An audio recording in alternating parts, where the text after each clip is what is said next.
Ça, c'est... Oui.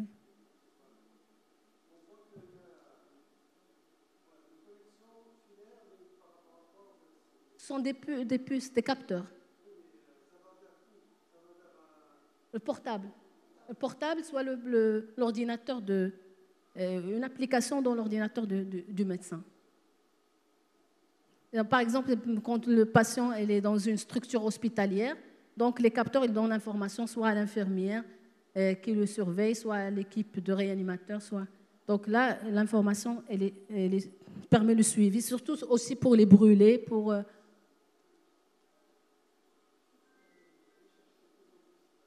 Donc, ici, c'est un système qui a été testé. Ça, ce sont des capteurs d'un test que j'ai fait personnellement. Donc, c'est un système de prévention. Donc, vous faites l'âge du patient. C'est toujours SIADEM. L'âge du patient, c'est le sexe, la taille, le poids. Et vous commencez à remplir. Donc, par exemple, dans ce test, moi, j'ai mis qu'elle a un poids, et un petit peu le poids surcharge pondérale. Donc, vous pouvez mettre les facteurs de risque, problèmes d'alimentation, taux de cholestérol élevé, donc tous les problèmes qu'il a, les antécédents qu'il a. L'activité physique, il va mettre, par exemple, moins de 3 heures par semaine, son activité physique. Est-ce qu'il fume, est-ce qu'il ne fume pas? Il a déjà fumé. Donc, on note ces informations. Oui. C'est pour faire des études épidémiologiques. Vous voyez? Donc, ça, c'est pour la data. Parfois, ils utilisent ça, c'est pour voir... donc, si on fait dans le cadre d'une action de santé publique, on sait que, par exemple, la population X, elle a un risque élevé de telle pathologie. Donc, parce que c'est une application de prévention. Oui. Oui, ça existe. Donc, ça, c'est une start-up française qui est en train de s'installer au Maroc. Et bien sûr, vous faites l'avis du... On a sauté, pardon. Donc, après, on passe à l'alimentation. Elle va nous préciser sur l'alimentation. Qu'est-ce qu'il mange? Donc, par exemple, moi, j'ai mis qu'il mange la charcuterie 2 fois par semaine. Donc, vous pouvez les tâches plus que une fois. Il prend l'alcool plus d'1 fois par semaine, le vin 3 verres, des plats industriels, et il prend le fast-food, le grignotage, il prend du chocolat. Donc, notre précédent test, il fait une alimentation rapide, une alimentation au restaurant, une consommation journalière de viande rouge, consommation donc pas mal de trop salé, donc il mange trop salé, il mange trop gras. Donc on va voir le résultat. Qu'est-ce qu'il va nous dire Donc après, dans les résultats,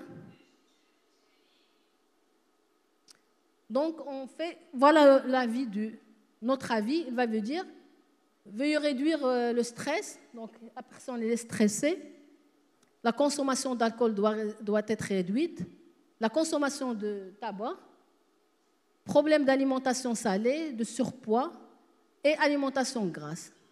Donc, il fait un warning. Donc, ça, il veut dire, ce n'est pas un diagnostic, mais c'est une probabilité. Donc, il t'indique la probabilité sur risque d'hypertension artérielle avec le taux X. Donc, vous voyez, il te donne combien de taux de risque d'avoir une hypertension artérielle. Les autres problèmes, sur risque de problèmes colorectaux, de problèmes vasculaires d'AVC, 19%, donc, et les informations donc, par pourcentage. Oui?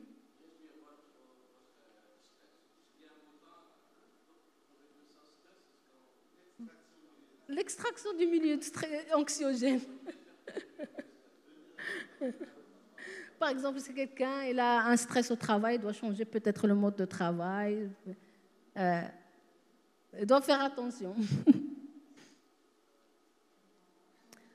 Et après, il lui dit, voilà, diminution de votre risque. Donc, si on dynamise les actions suivantes, donc il te dit, si tu dynamises les conseils suivants, voilà, tu vas réduire ton risque de tel.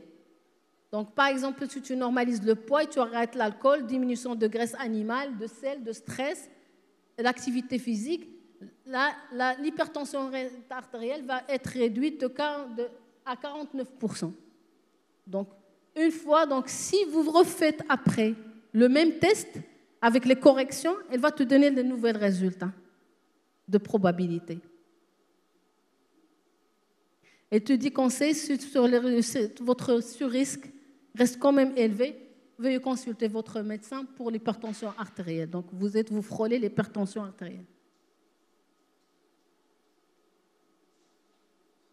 Donc, voilà, c'est pour la prévention. Donc, on peut le mettre, donc, le conseiller ou bien faire le test devant nos patients et donner des conseils personnalisés à chaque patient selon son état, ses facteurs de risque.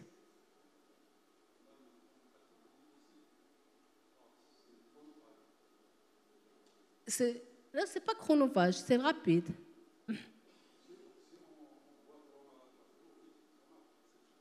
Non, c'est dans le cas des consultations de counseling. C'est-à-dire, dans certains pays, il y a des consultations que de prévention. Ce n'est pas le même taux horaire que la consultation normale. Oui. C'est une approche de... Ou bien vous pouvez donner le test à votre patient, il le fait, il revient avec les résultats et vous interprétez le résultat avec lui, avec des conseils, avec des traitements. Oui. Et les manipuler. Aujourd'hui, on est en train de vivre deux générations différentes. Il y a des générations très technophiles, donc il vient déjà chez lui, chez toi, en consultation, vous dire, voilà, j'ai utilisé l'application telle. Et on a une population qui est technophobe à 100%, donc aujourd'hui, on est devant une situation hybride, on doit jongler entre deux générations différentes, génération Z hyper connectée, et une génération qui garde l'esprit clinique purement. Est-ce que vous avez déjà utilisé ChatGPT dans votre activité? Vous l'avez? Donc, on va faire un test de prompting. Prenez vos portables.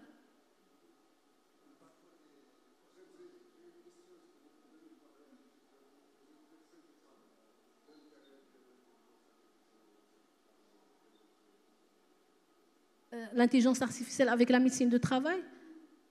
Moi, j'ai travaillé en tant que médecin de travail et j'ai constaté que moi, j'ai travaillé dans le domaine de l'assurance maladie et j'étais chargée de le département de gestion de risques et analyse des fraudes. Et lorsque j'étais en train de travailler, je travaillais beaucoup avec des bases de données pour détecter les fraudes de prescription, c'est-à-dire à partir des prescriptions, quelles sont les prescriptions frauduleuses. Et je me suis habituée à travailler avec des outils informatiques. Lorsque j'ai commencé à apprendre de tout ce qui concerne l'intelligence artificielle, déjà j'ai cette fibre de manipulation, donc je me suis dit pourquoi ne pas travailler quelque chose qui va servir la médecine du travail. Et la hantise de médecin de travail, c'est les risques toxicologiques, parce qu'il y a, par exemple, des travailleurs qui manipulent une série de substances toxiques. Sans protection, il n'y a pas de souci, ils n'ont pas le souci de la protection. Donc, une fois ils tombent en intoxication, tu ne sais même pas de quelle est la substance responsable. Elle a manipulé Sbara, elle a manipulé la colle, elle a manipulé l'éthanol, elle a manipulé plusieurs substances. Et du coup, je me suis dit, pourquoi ne pas utiliser cette intelligence artificielle qui pourrait orienter? Parce que les symptômes cliniques de chaque substance diffèrent. Donc, parfois, la première, elle donne des signes cardiologiques, l'autre, elle donne plus de signes digestifs, d'autres des signes cardiovasculaires. Donc, et du fil en aiguille, je suis tombée amoureuse de l'intelligence artificielle et j'ai fait un diplôme. Je fais un doctorat en intelligence artificielle. Et ça m'a servi, donc aujourd'hui, je suis au-delà, je suis dans la dimension éthique de l'intelligence artificielle et l'analyse de l'impact de l'intelligence artificielle dans le domaine de la santé.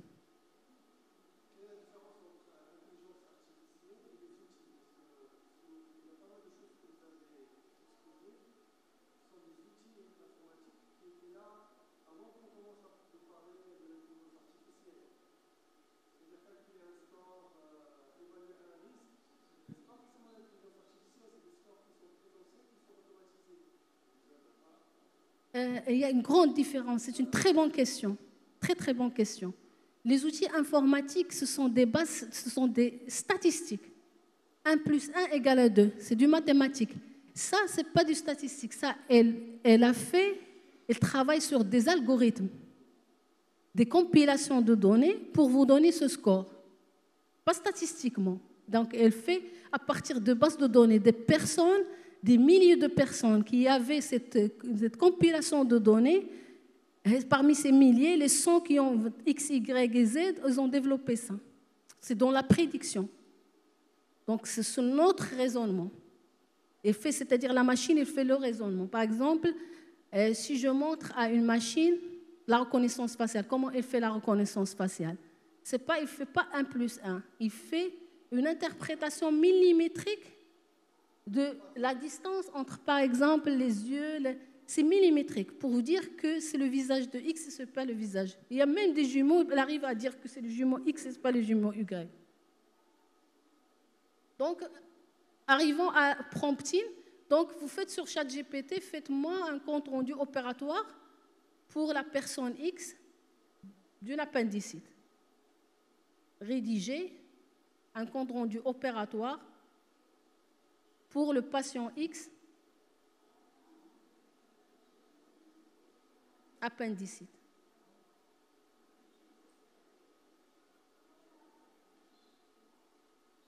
Voilà ce qu'elle va donner.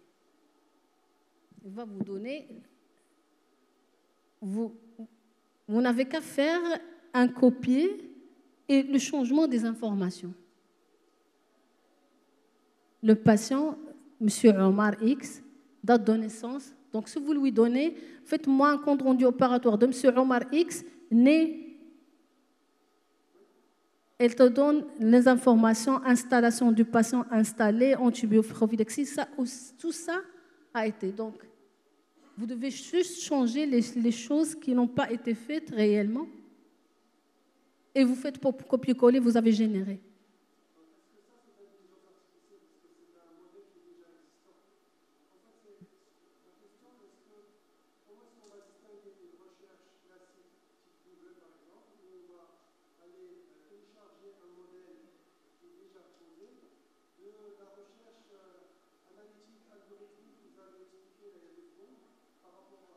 C'est une très bonne question.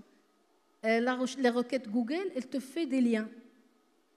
Elle te fait des bases, elle te dit le site tel a cité ce mot, le site tel a cité deux mots. Et à toi de chercher dans ces sites l'information.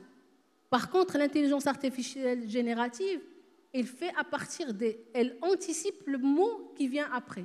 Donc, elle a travaillé sur des bases de données beaucoup plus vastes. Et déjà, tu fais la recherche en langage naturel. Et deuxièmement, elle te donne l'information que tu cherches. Donc, par exemple, Google ne va pas te faire pour ton monsieur X. Il va te faire, voilà le compte rendu de monsieur X, Omar, comme tu as dit, voilà les informations. Ça, c'est statistique. Elle dit toujours que, par exemple, dans le compte rendu de l'appendicite, on fait le mot, il vient le mot X, Y, Z, c'est statistique. Donc, il te facilite énormément le travail.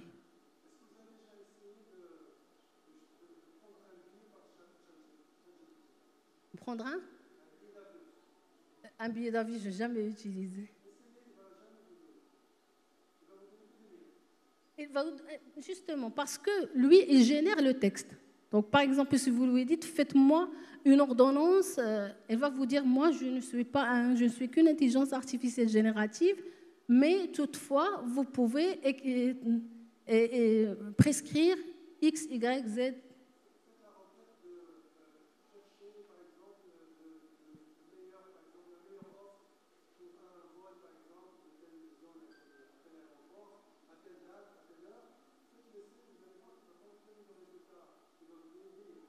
Des liens.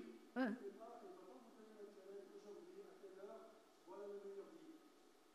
Justement, c'est ce que j'étais en train de te répondre. Ouais, c'est une intelligence artificielle générative. Elle génère le texte.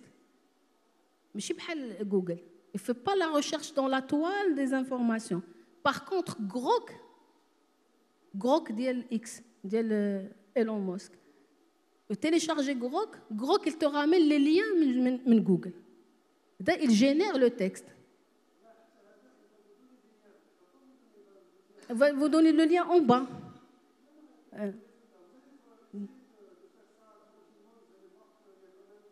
Mais généralement, la force du chat GPT, c'est de générer le texte.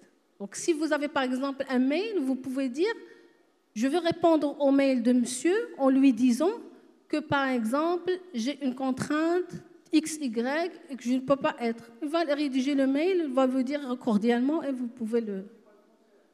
Oui.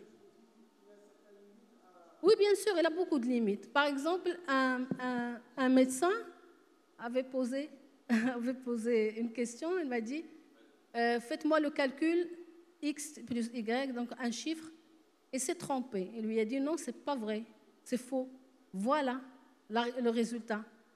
Elle lui a posé la question une deuxième fois, faites-moi le calcul. Elle a donné cette fois-ci la bonne résultat, la bonne info. Elle lui a dit, pourquoi vous êtes trompé la première fois? Je suis désolée, j'ai fait un calcul mental. Ça, on l'a vu.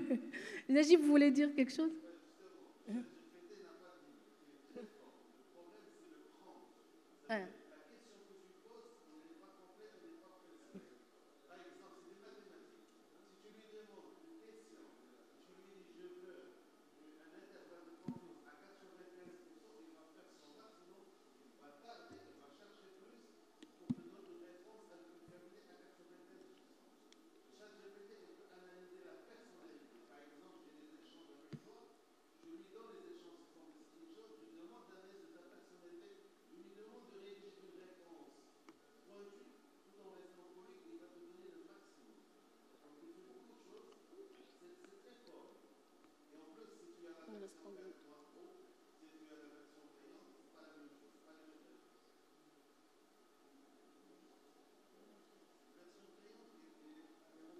Même la version payante. Même la version payante, si le prompt n'est pas précis, elle ne te donne pas. Et c'est une IA auto-apprenante. Hmm.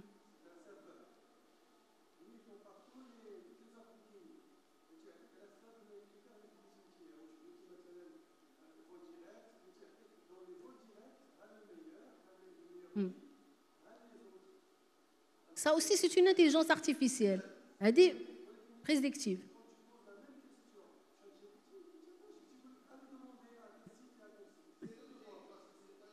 Hein.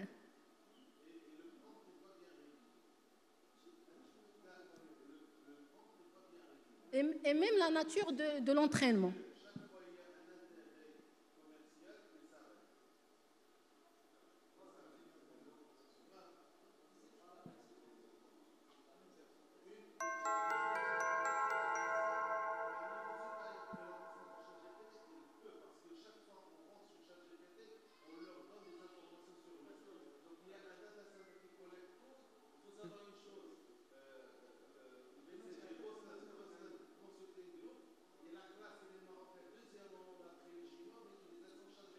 Ah oui.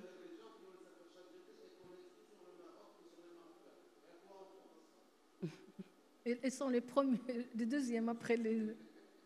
Est-ce que vous pouvez télécharger ce lien? Ça, c'est un lien où vous rentrez en compétition avec l'intelligence artificielle pour diagnostiquer des cancers de la peau.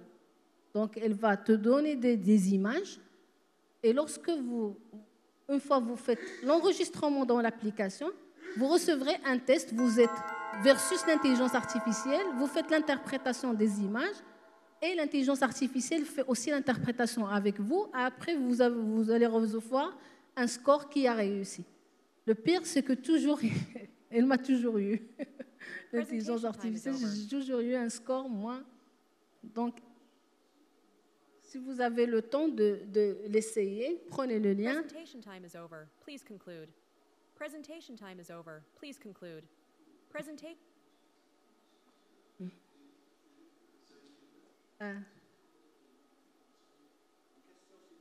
Oui.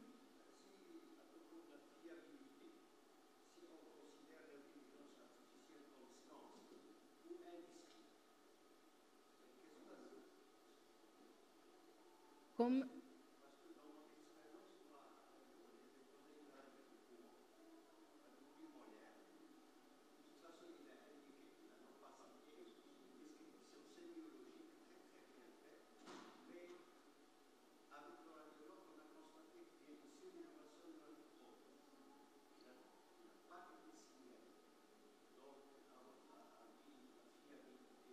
justement, justement, euh, on a le dire. L'intelligence artificielle elle dépend du matériel d'entraînement. Et c'est ça, donc je demande, je le prône, et on est nombreux à le prôner, d'ailleurs, qu'il faut travailler les bases d'entraînement. Par exemple, moi, quand j'étais en train de développer mon intelligence artificielle en matière de toxicologie, j'ai reçu un grand fichier des états d'intoxication reçus au niveau du centre antipoison. Et bien sûr, moi, puisque je suis médecin, j'ai pris la peine de refaire les requêtes, de les nettoyer. Parce que j'ai trouvé des choses qui sont absurdes, qui ne sont pas en contradiction totale avec la science médicale. Donc, si je n'étais pas médecin, par exemple, j'ai trouvé des métrorragies chez l'homme.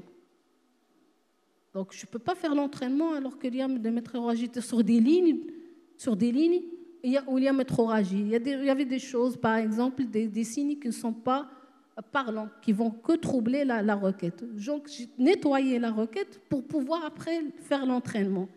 Et l'intelligence artificielle, elle dépend de ce qu'on a. C'est pour ça qu'il y a des épistémologues et des philosophes, ils disent qu'elle n'est pas tellement intelligence. Ce n'est pas une intelligence, parce qu'elle dépend de l'intelligence humaine. On peut dire que c'est quelque chose de synthétique, parce qu'il suffit, par exemple, Jean Lalande, il dit que si vous prenez un enfant de 5 ans, vous lui montrez 3 chats, elle sera capable de détecter un chat, quelle que soit sa couleur, quelle que soit sa morphologie. Alors qu'on fait l'entraînement de l'intelligence artificielle sur des millions d'images de chats, et parfois il peut se tromper, on montre un nounours qui ressemble au chat. Donc là, c'est aide au diagnostic. C'est toujours, je dis, qu'on l'utilise pour nous aider, mais on doit toujours veiller. Et comme j'ai dit ce matin, monsieur, donc professeur Najib, la clinique. On ne doit pas s'éloigner de la clinique parce que la clinique, c'est la clé parfois du diagnostic. Il faut rester clinicien avant tout, mais se faire aider par l'intelligence artificielle. Il faut se faire aider, mais il faut garder le raisonnement clinique.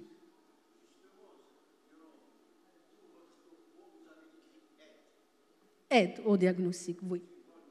Il faut se faire aider par la technologie, mais il ne faut pas s'appuyer à 100% sur les technologies. On va venir, donc on va faire quelques exercices parce que le temps presse. J'en ai pour combien? 15 minutes.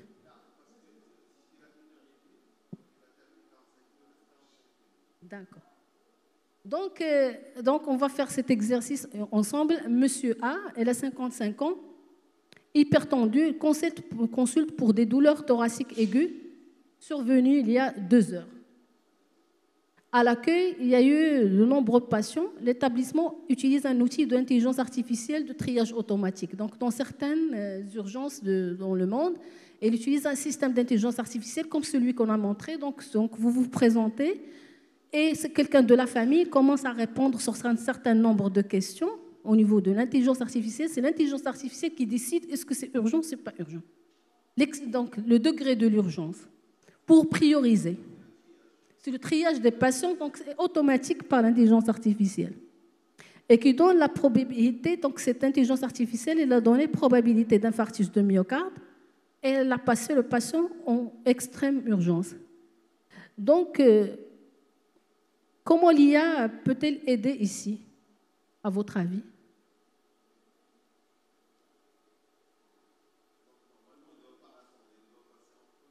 Oui. Oui, elle a fait. Oui. Comment elles peuvent aider? Donc, elle a fait le triage. Alerter un médecin urgentiste, peut-être? Oui. Circuit rouge.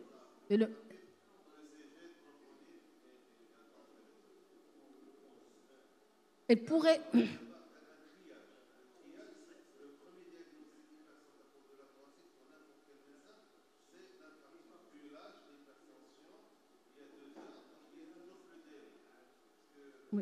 Elle peut, par exemple, informer la salle de caté pour qu'ils se préparent.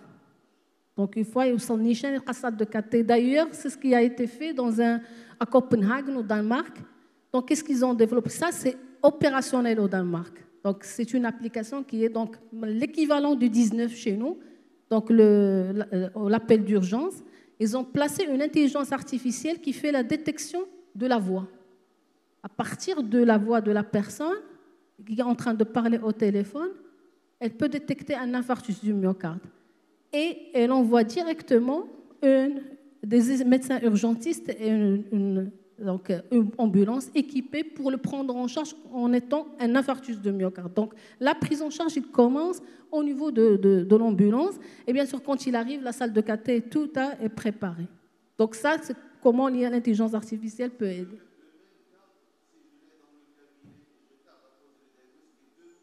Bien sûr.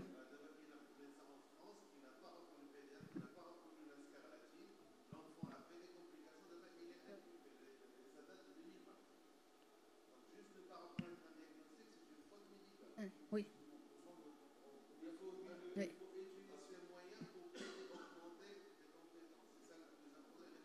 Oui. Et même l'année dernière, au niveau des urgences, en France toujours, un enfant s'est présenté aux urgences. C'était un petit scandale. Donc, un enfant s'est présenté aux urgences pour vomissement et diarrhée. Donc, le médecin urgentiste lui a prescrit un traitement de gastroentérite. Il est reparti chez lui. L'enfant est décédé. L'autopsie, insuffisance surrénalienne. Le Monde, elle a écrit un article, donc là, le décès d'un enfant par négligence, là, ils n'ont pas pris la peine de le bien diagnostiquer, il est décédé. Et une start-up qui a un logiciel d'aide à la décision, elle a mis les symptômes à partir de l'article du Monde, du journal Le Monde, et le système de diagnostic, il fait ressortir en 3e position insuffisance cérébralienne. Et ils ont fait un article. Si le médecin avait pris la peine de consulter notre système de diagnostic, on n'aurait pas loupé. Donc voilà, vous faites perdre des vies à cause de votre réticence à l'utilisation de l'intelligence artificielle. Donc il y a eu un scandale. Donc aujourd'hui, comme j'ai dit à votre ami, il faut se faire aider parfois parce que, comme j'ai dit tout à l'heure, il y a des biais cognitifs, même chez le médecin, on est des humains. Parfois, il y a des diagnostics qui n'arrivent pas à nos esprits. Et si on utilise ces logiciels, parce que par exemple, dans le travail que j'ai fait, quand je faisais des requêtes de tests, donc parfois, il me remonte des types d'intoxication qui sont tellement rares, surtout par les métaux lourds auxquels on ne pense même pas. Surtout dans le cadre de notre contexte marocain, il y a des particularités. Il y a parfois ce qu'on appelle tchoukel, communément tchoukel. Et tchoukel est très compliqué à diagnostiquer en matière toxicologique parce que ce sont des substances que personne... Et ce sont parfois des intoxications par accumulation, donc de petites doses. Donc là, on se base sur l'accumulation. Et c'est difficile lorsqu'il arrive, il arrive parce que le cumul a atteint un certain degré. Donc le fait de penser, donc on pense toujours à ce qu'on nous voit régulièrement comme type d'intoxication. Parfois, ces substances comme l'arsenic, c'est difficile c'est-à-dire le médecin a du mal à restituer une intoxication à l'arsenic, alors qu'il y a des substances naturelles qui contiennent l'arsenic qui sont utilisées en matière, donc ce qu'on appelle tchoukel.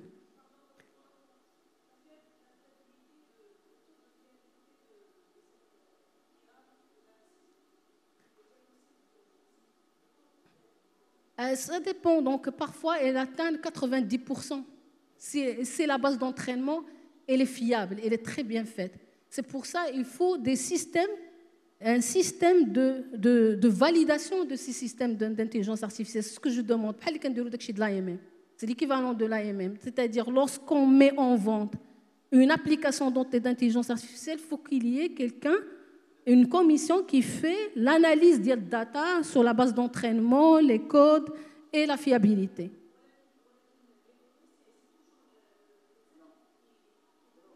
Non, les données, ce sont des bases de données. Par exemple, je peux travailler selon ce que je fais, donc selon le travail que je veux faire. soit une base de données, par exemple, des urgences. Alors, de la base de données des urgences, par exemple, Copenhague, ils ont pris une grande base de données des urgences et les appels. Ils ont analysé une base de données des urgences. Par exemple, la compilation des données X, Y, Z, vomissement, douleur abdominale chez un enfant, insuffisance cérébralienne. Des milliers de data. On prend généralement 80% de la data qu'on dirait à l'entraînement. Après filtration, qu'on dirait à l'entraînement, qu'on par exemple les symptômes A, X, Y, Z, تنعطيو لا ماشين تنقول لها تكون عندنا لا كومبيلاسيون دو سي دوني غتعتبري لينا تي اللي هي الاوتبوت هو لو دياغنوستيك دونك سو كي في ملي كتبقى لا كومبيلاسيون ديال هاد زد ا بي سي دونك سي تي سي دي سي ايغريك وملي كتبقى تعطينا لي ريزولتا كنشدو ابخي لي 20% اللي بقات لينا من لا داتا وكنديرو بها ليفالواسيون وي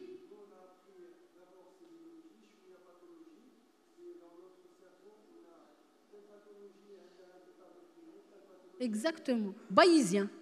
On est des Bayésiens par nature. Oui.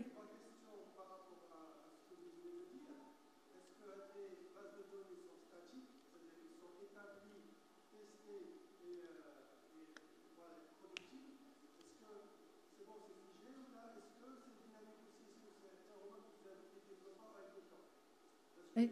Oui.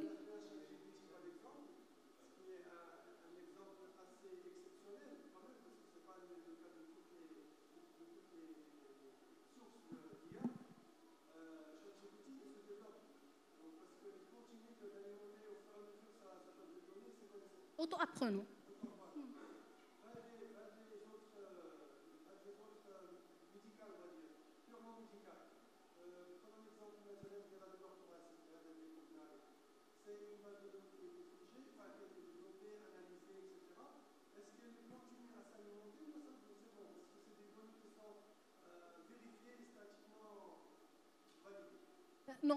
Normalement, vous ne doit pas être figé. Donc, quand j'ai fait mon travail de thèse, j'ai dit que cette application, elle est valable au Maroc. Mais pour la déployer, par exemple, en Afrique, dans d'autres substances toxiques, mais l'algorithme, lorsque si je lui injecte une nouvelle data, elle va utiliser le même algorithme, elle va donner de très bons résultats, le même résultat, c'est-à-dire il a 90%, il a 90%. Parce que l'algorithme, il fonctionne dans ce type de... Il suffit lui ajouter des données. C'est...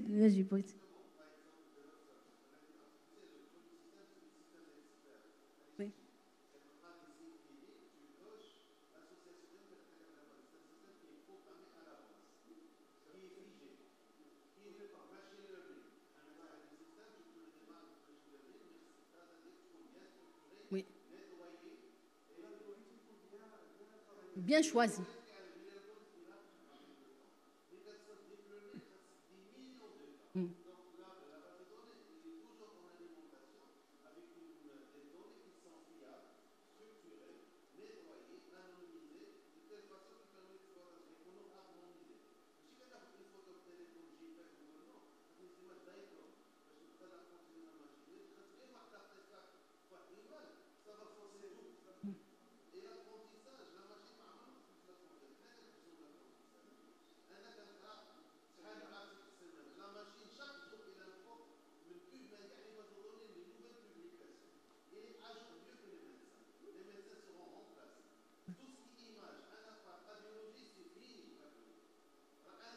Ouais. Ouais.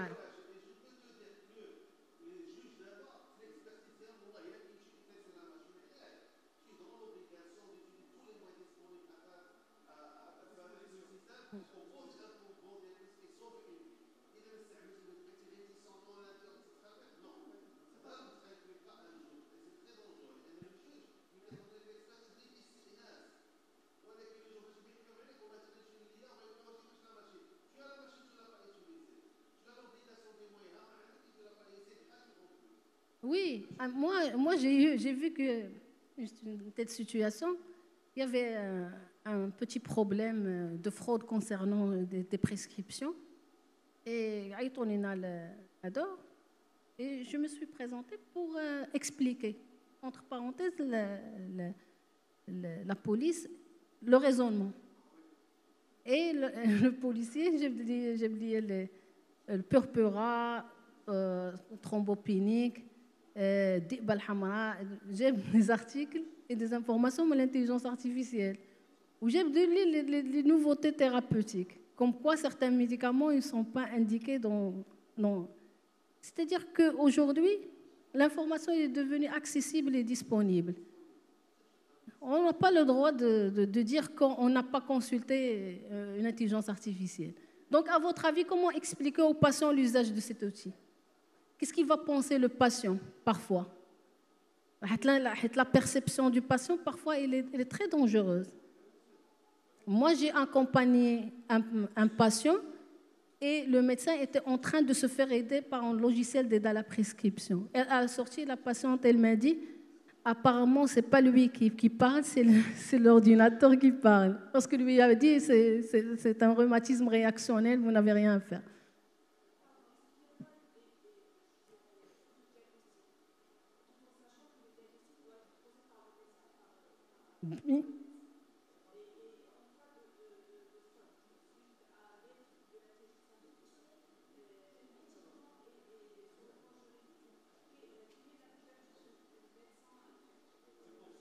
Oui, le médecin.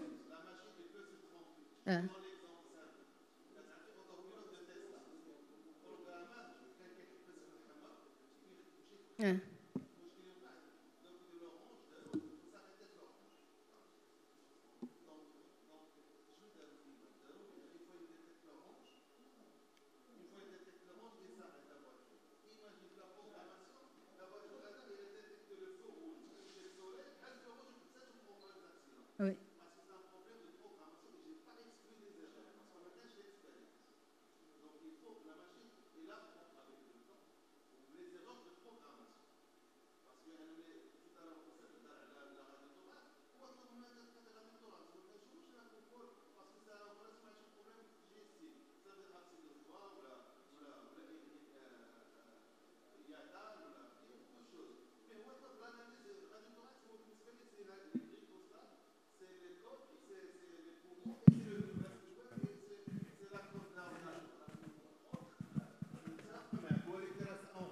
C'est un problème pulmonaire, c'est un problème digestif. Il y a l'abdomen, soit hernie, soit une hépatomégalie, soit abcès. Donc, normalement, en même temps, regarde si parfois, quand tu demandes, le prompt ChatGPT par exemple, avec tu demandes la fin avec une précision de 95%, 95%. Parce que quand vous regardez les articles publiés, toujours on travaille avec un intervalle de confiance de 95%. Le risque d'erreur, c'est 5%. Les intelligences qu'on utilise, généralement, c'est des mathématiques. Quand on a les valeurs prédictives négatives, prédictives positives. Les cas qui sont des faux positifs ou négatifs, ils travaillent sur l'augmentation du nombre de cas pour réduire le problème des valeurs prédictives négatives ou positives, des faux positifs, des faux négatifs. Il y a les mathématiques. Chauffe, le médecin, toujours, il est là. On est justement. Ou la clinique. Si vous permettez, madame, je reviens à la première question. Aider. Je pense que l'intelligence artificielle peut aider dans le sens d'agir sur le plan diagnostique en excès. Oui. Comment? Moi, un malade qui vient avec une douleur épigastrique, avec douleur thoracique, il vaut mieux qu'il me dise penser à une crise d'angor que de me dire il s'agit d'une gastrite. Oui. D'accord? Si vous permettez encore une deuxième question, après tout ça, quelle est la place du juridique dans notre exercice quotidien? Merci. Bien sûr, jusqu'au jour d'aujourd'hui, la responsabilité est une responsabilité du médecin à 100%. Parce que le médecin, donc, on se fait aider par l'échographe, on se fait aider par l'IRM, on se fait aider depuis la nuit de temps par le stéthoscope. Mais la décision, elle revient au médecin. La responsabilité, elle revient au médecin. C'est un outil de diagnostic comme les autres outils. Justement. De moyens, oui. Tu augmentes tes compétences. Oui. Le point. Il faut se faire aider, mais pas déléguer la décision à l'intelligence artificielle. Vous n'êtes pas dépassé. Vous n'êtes pas dépassé.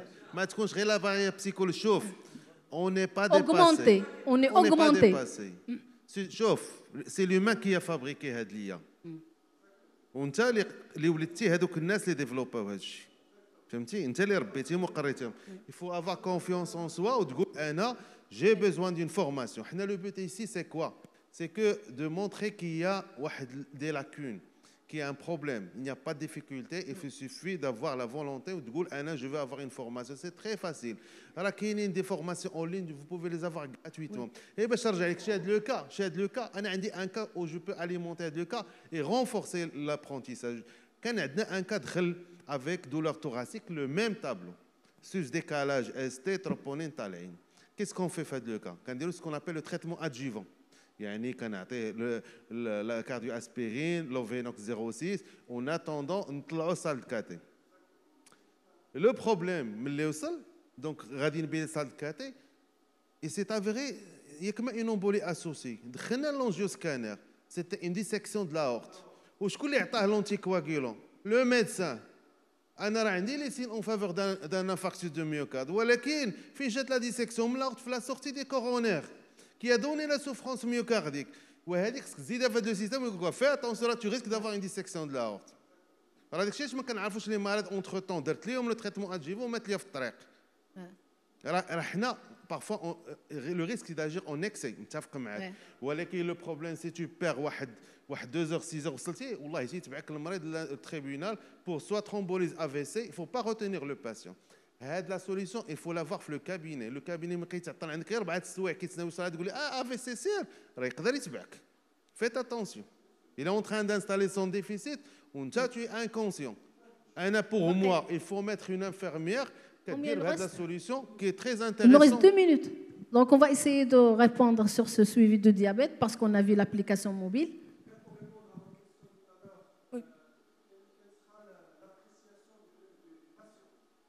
Oui. Oui.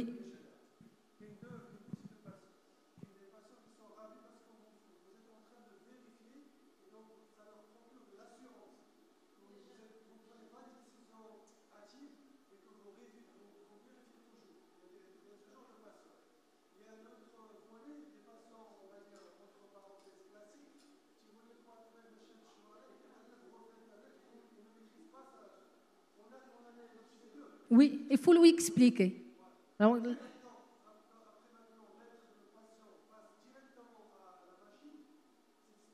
oui, oui, oui. En situation d'urgence, en situation normale, il faut toujours expliquer au patient la démarche, qu'on se fait aider, que c'est un outil d'augmentation, mais ce n'est pas un outil qui conditionne sa prise en charge, que sa prise en charge émane toujours du médecin. Oui.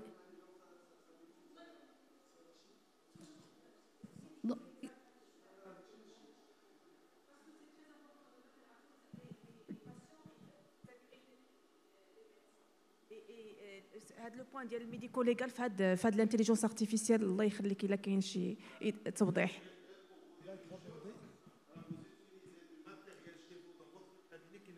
En tant que matériel médical. Oui. C'est très dangereux. Qui n'est pas autorisé. Oui. L'exemple, saturomètre. Ce que vous achetez à 200 dirhams, ce n'est pas un device médical. Quand tu as un smartwatch qui est un device médical, non, c'est le logiciel à l'intérieur qui est reconnu comme device, comme dispositif médical. C'est une tromperie. شنو كيوقع دابا كنمشي كنلقى ماتيريال بحالو لايك سي ريفيرس انجينيرين صنعوا بحالو لي شينوا جابوا باعوا لك شريتي درتي في اونبيلون درتي في كابيني ديالك سي با ان ديفايس ميديكال. Il faut qu'il soit تلقى عنده الماركه سي او ماركه سي او سي فيني في 2017 دازو سكون ابل ام دي ار ميديكال ديفايس ريغوليشن. دابا اوروبا عاطينهم حتى 2027.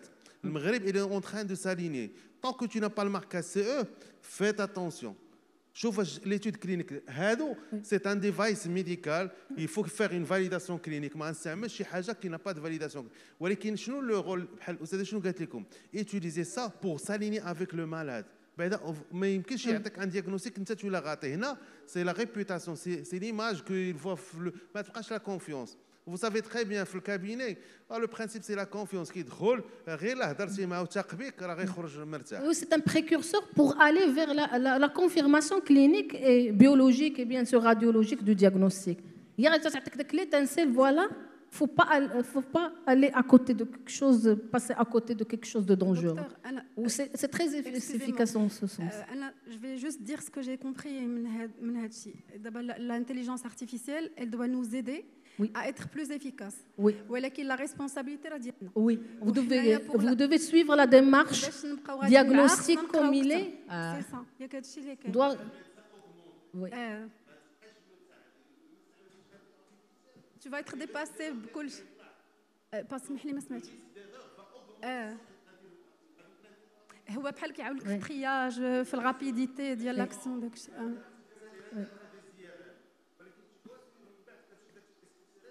بحال ان شيف d'orchestre انت اللي Donc, par exemple, dans ce cas, au lieu de prescrire un glucomètre, le patient qui va se faire piquer plusieurs fois et c'est contraignant, donc le fait de le faire sous un capteur continu, ça permet de donner des alertes et ça permet de faire un suivi beaucoup plus performant, beaucoup plus rapproché, mais tout en lui expliquant que c'est un outil qui va l'aider, qui va l'accompagner, qui va augmenter la relation entre le médecin et le malade.